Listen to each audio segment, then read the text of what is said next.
Aksi nyata topik 2 kurikulum merdeka. Mengapa kurikulum perlu berubah? Topik kurikulum merdeka yang pertama, pemahaman kurikulum dan pembelajaran. Kedua, murid sebagai pusat pengembangan kurikulum. Ketiga, pembelajaran berdasarkan prinsip pembelajaran paradigma baru. Keempat, struktur pembelajaran mendorong murid merdeka belajar.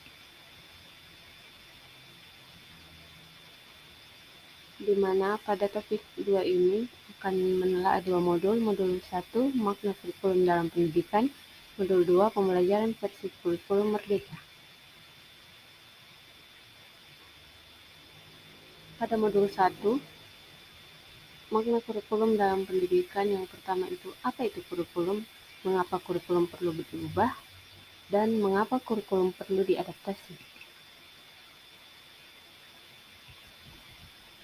Apa itu kurikulum? Kurikulum dapat dimaknai sebagai titik awal sampai titik terakhir pengalaman belajar murid.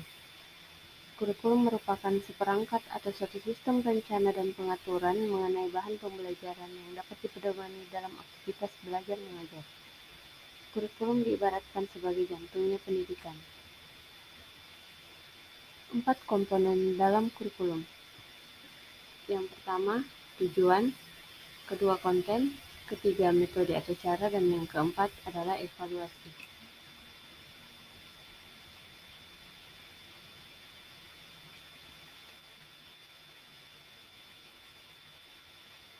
Mengapa kurikulum perlu diubah?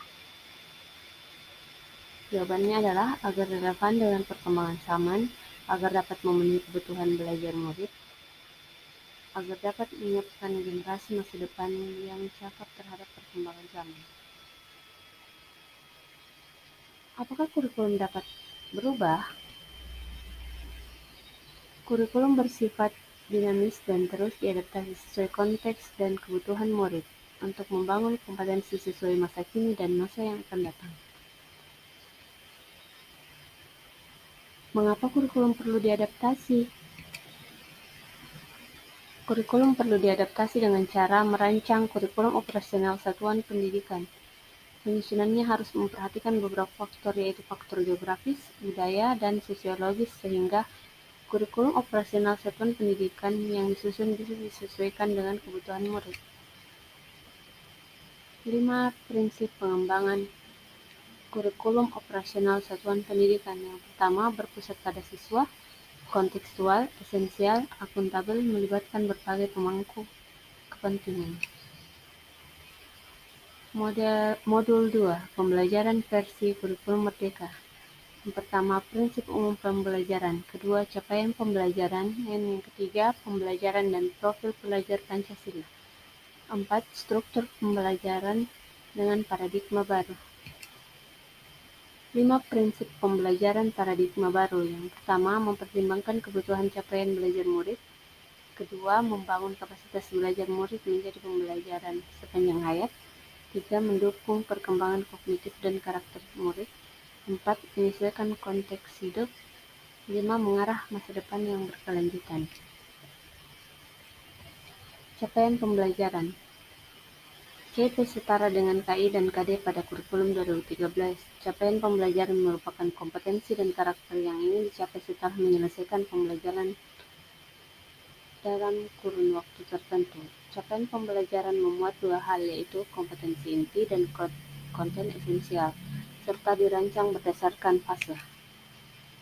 Profil pelajar Pancasila. Yang pertama, beriman bertakwa kepada Tuhan Yang Maha Esa dan berakhlak mulia. 2, berkebinekaan global. 3, gotong royong. 4, mandiri. 5, bernalar kritis. Dan 6, kreatif. Struktur pembelajaran dengan paradigma baru. Kurikulum merdeka memuat program intrakurikuler, ekstrakurikuler, program penguatan profil pelajar Pancasila. Ini dia dokumentasi aksi nyata dan umpan balik. Terima kasih.